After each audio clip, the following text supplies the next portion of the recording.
हाँ बच्चों सुनिए, आज के क्वेश्चन के जवाब दीजिए। आज का क्वेश्चन है, देखिए, एक पी प्रकार के अर्धचालक में एक होल बनाता है, यानी पी प्रकार के अर्धचालक में एक होल बनाता है। एक इलेक्ट्रॉन का अधिक्य, एक अनुपस्थित इलेक्ट्रॉन यानी एक इलेक्ट्रॉन की कमी, और सी है एक अनुपस्थित परमाणु, और डी एक दाता स्तर।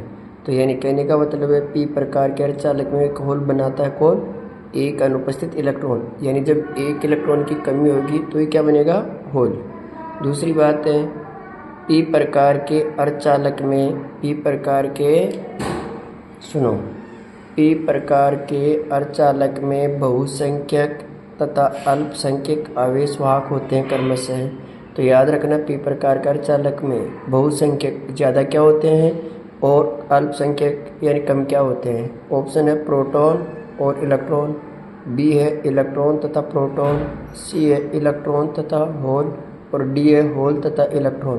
तो याद रखना, पी प्रकार के अर्धचालक में बहुसंख्यक तो क्या होते हैं? होल, और अल्पसंख्यक क्या होते हैं? इलेक्ट्रॉन। ओके।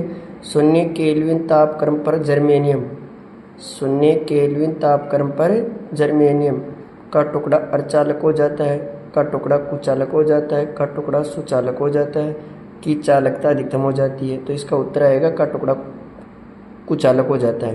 क्योंकि देखिए बच्चों सुनो, 0 केल्विन तापक्रम पर है ना, तो 0 केल्विन ताप पर याद रखना क्या हो जाएगा? कुचालक हो जाएगा। ओके।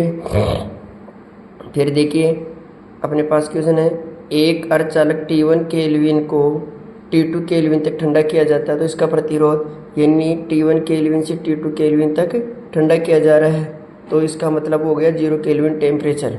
और जैसे जैसे अगर 0 केल्विन टेम्परेचर होगा तो प्रतिरोध बढ़ेगा। तो ये कह रहा है कम होगा बढ़ेगा, पहले कम होगा फिर बढ़ेगा, कोई परिवर्तन नहीं होगा तो उत्तर आएगा बढ़ेगा। फिर देखिए तो बच्चों, निज अर्धचालक में कमरे के तापक्रम पर इलेक्ट्रॉनों एवं होलों की संख्या। तो निज अर्धचालक के अंदर कमरे के ताप पर इलेक्ट्रॉन और होलों की संख्या बराबर होती है, यानी N, H और N बराबर होते हैं। तो देखो यानी यह आएगा, ठीक है, समान रहती है, यानी शून्य रहती है, असमान रहती है, अनंत रहती है। सही उत्तर क्या होगा? समान रहती हैं। ठीक है बच्चों, तो इसका मतलब ये 500 क्वेश्चन के आ गए ना। फिर नेक्स्ट देखते हैं।